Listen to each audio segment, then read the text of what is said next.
नमस्कार, जय हिंद, जय महाराष्ट्र। मैं doctor villa Jagdale, MD homeopath, live पे जुड़ा हूँ 9 फरवरी 2022। और दोस्तों, आज का इशू में कोई बड़ा लेके नहीं आया हूँ। एक सिंपल इशू जो 3-4 दिनों से चल रहा था और आज मेरा उस पर ध्यान चला गया। जो कर्नाटका में चल रहा है हिजाब का इशू, बुर्खा, और वहाँ पे हिंदू लड़कियाँ गले में सैफरॉन डाल के निकली है। वहाँ पे लड़के कल हाथ में भगवा कपड़ा लेके जय श्री राम के नारे देके एक 50-100 लड़के एक लड़की के पीछे, उसके पीछे जय श्री राम के नारे लगा के जा रहे हैं। इनको पता नहीं ये किस लिए चल रहा है, ये इनको मैनिपुलेट किया जा रहा है। ये चल रहा है समान नागरिक कायदा, वन नेशन वन नेशनलिटी, और ये पार्ट है न्यू वर्ल्ड ऑर्डर का। न्यू वर्ल्ड ऑर्डर में one nation one religion one nationality one ration one Aadhaar one identity, ये सब कुछ वन जो है, ये इन लोगों को, इन बच्चों को, स्कूल के बच्चे हैं, इनको मैनिपुलेट किया जा रहा है, इनका यूज किया जा रहा है।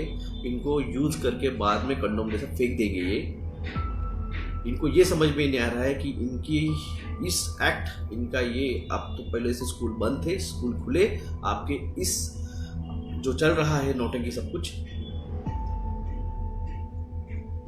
ये बहुत खतरनाक है। जिन पेरेंट्स के बच्चे अभी कर्नाटका में हिजाब के खिलाफ उतरे हैं, उन पेरेंट्स को मेरी रिक्वेस्ट है, अपने बच्चों के कान के नीचे 2 लगाओ, घर में बिठाओ, वरना ये न्यू वर्ल्ड ऑर्डर की तरफ लेके जाएंगे। समान नागरिक कायदा लगेगा।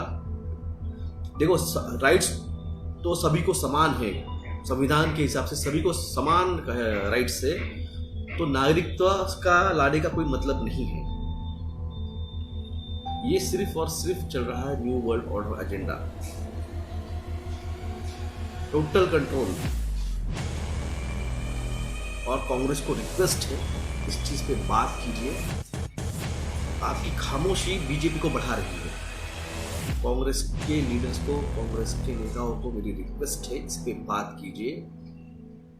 राष्ट्रवादी कांग्रेस, सेना, सपा, तृणमूल, वाईएसआर, इन सबको मेरी रिक्वेस्ट है, किसान मोर्चा, क्योंकि ये भारत को बहुत बड़े कंट्रोल की तरफ, टोटल कंट्रोल की तरफ लेके जाएगा।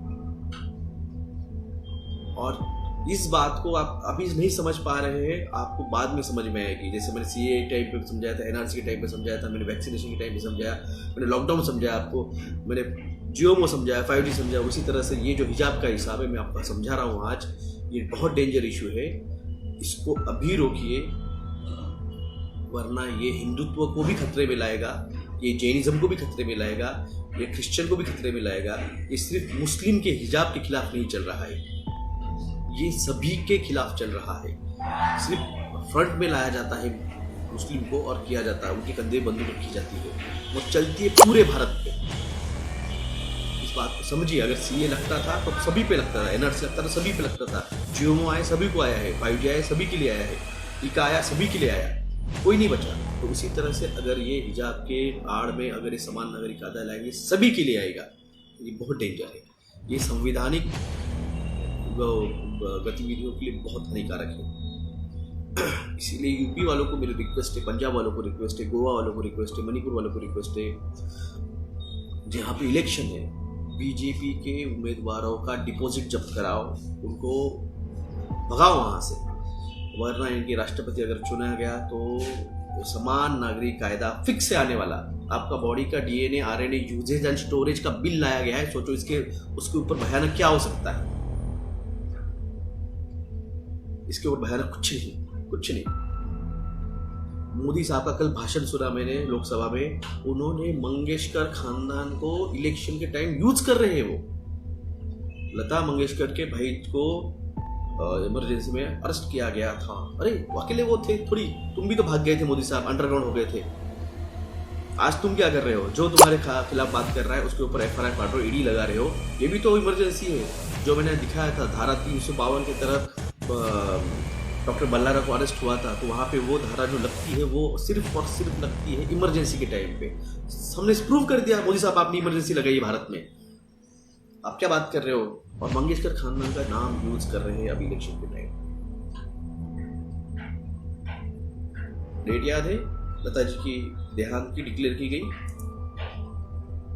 6, समझा कुछ? जिसने मुझे फॉलो किया है उसे समझा होगा 6, तो मैं बोल नहीं सकता हूँ, पार्टी ज्वाइन की है। जागिए, जगाइए, ये हिजाब एक बहाना है, ये समान नागरिक कायदा लाने वाले हैं जो कि आपके लिए बहुत हानिकारक रहेगा, क्योंकि ओबीसी का, एससी का, एनटी का, विजय का, सबका रिजर्वेशन खत्म हो जाएगा। आपको जो रिजर्वेशन है अब वो रिजर्वेशन खत्म हो जाएगा। अब आपकी मर्जी, एससी, एनटी, ओबीसी, विजय, शेड्यूल ट्राइब, शेड्यूल कास्ट, ये आपकी मर्जी है। अब हिजाब के नाम पे आपका रिजर्वेशन खत्म होने देना है कि नहीं देना है, ये आपकी मर्जी है। मैं कुछ नहीं कहूँगा, मैं ओपन हूँ, मेरे को रिजर्वेशन है ही नहीं। हाँ, ये आपकी मर्जी है। इसको आप देख के खामोश बैठोगे या इस पर बात करोगे, ये आपकी मर्जी है। ओबीसी वालों, आपका वैसे भी इलेक्शन का रिजर्वेशन खत्म हो चुका है, कुछ दिन बचिए, रुकिए। आपका एजुकेशन का राइट, जॉब्स का, क्योंकि जॉब्स रहने ही नहीं वाले, तो जॉब कहाँ से देंगे? जॉब रहने ही नहीं वाले, सब कुछ प्राइवेट हो रहा है। तो इसीलिए अब इनको जब जॉब ही नहीं निकालने वाले, सब कुछ प्राइवेट करने वाले हैं, तो इनको उसके लिए रीजन भी देना पड़ेगा कि आपको क्यों जॉब नहीं मिलेगा। तो वो आएगा समान नागरिक कायदा, और ये हिजाब का इशू उसका प्लेटफॉर्म है। इस बात को समझिए कि जो तेजस्वी सूर्या बीजेपी के युवा संगठन के अध्यक्ष है, राष्ट्रीय अध्यक्ष, जिसको उन्होंने 2045 का प्राइम मिनिस्टर कैंडिडेट डिक्लेयर किया है, वो कर्नाटक से आता है, वो साउथ से आता है। कहाँ से आता है मुझे एग्जैक्ट नहीं पता। गवर्नमेंट में जॉब भी खत्म हो चुकी है भाई साहब। ट्रेन बिक चुके, रेलवे बिक चुके, एयरपोर्ट बिक चुके, एयरलाइंस बिक चुकी, BSNL बिक चुका, भेल बिक चुका, पोर्ट्स बिक चुके। बच्चा क्या, जॉब कहाँ से मिलेंगे? वैसे भी आपके सारे डिपार्टमेंट में, महानगर पालिका में, आपके कोर्ट्स में, आपके शिक्षक में, टीचर्स में, ये कॉन्ट्रैक्ट बेसिस पे भर के ले रहे हैं, जॉब्स दे रहे हैं, जिसको पेंशन की कोई गारंटी नहीं है। तो साउथ से ही हुआ ना भाई साहब। मेरा कहना क्या है, सबसे लार्ज स्पीकिंग लैंग्वेज कहाँ पे? साउथ में है।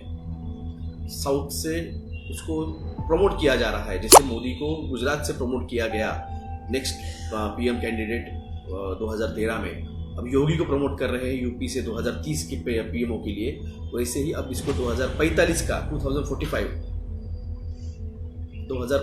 का उसको पीएम कैंडिडेट्स कर रहे हैं, क्योंकि लार्ज भाषा है वहाँ पे। साउथ इंडियन एक लॉबी है, यहाँ पे लॉबिंग चलती है, पीएम में पोजीशन के लिए लॉबिंग चलती है। आप इस बात को समझिए। Maximum PM Uttar Pradesh side से दिए गए हैं, क्योंकि वहाँ पे सबसे ज़्यादा सांसद चुने जाते हैं। ये लॉबिंग चल रही है, ये प्रोपेगेंडा चल रहा है, समान नागरिक कायदा लगा के न्यू वर्ल्ड ऑर्डर लाना। और अभी भी आप इसको अगर ये लाइटली ले रहे हो, बहुत मुश्किल है। अगर इनका ये एजेंडा सक्सेस हो गया, I don't talk about flutters. जो इशू नहीं है मेरे लिए, मैं उस पर बात नहीं करता। मेरे लिए इशू है भारत, भारत के लोग, भारत के नागरिक और इसका future. Flat earth is not future, future is galactic alliance force. Sir, government से there is no flat currency, government abolish the RBI। वो तो होने वाला है सर। मेरे दोस्त मेरे पास हंस रहे हैं जब उनको एलियंस की न्यूज़ बताई है। हंसने दो, सब कुछ होगा। Be relax, be relax.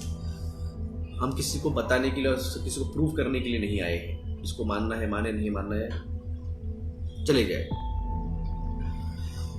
तो इसलिए ये एजेंडा इसी तरह चलता रहा। कल आपके रिजर्वेशन, आपका मौलिक अधिकार सब 80 करोड़ वैसे भी अभी 2 टाइम का खाना गवर्नमेंट के राशन पे खा रहे हैं डॉक्टर साहब। अभी कोविड के नाटक कम हुआ है, नेक्स्ट क्या नाटक करेंगे? नेक्स्ट नाटक वॉर रहेगा। War, India China war, India Pakistan war, India Australia या इंडिया अमेरिका ब्रिटेन मिलके चाइना पे अटैक, फिर बिग डिस्क्लोजर, फिर बहुत कुछ होगा। मानते नहीं है ऐसा कुछ, बताओ तो मत मानने दो यार। अभी आपको मैंने वीडियो शेयर किया है इंस्टाग्राम पे, बैठ के सीसीटीवी कैमरे में रेस्टोरेंट में बैठे बैठे आदमी लुढ़क गया। तो इसलिए किसी को मनाने की जरूरत नहीं है हमें।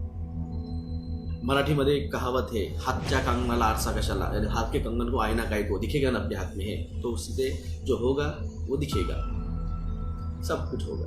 ये हार्ट अटैक भी आएंगे।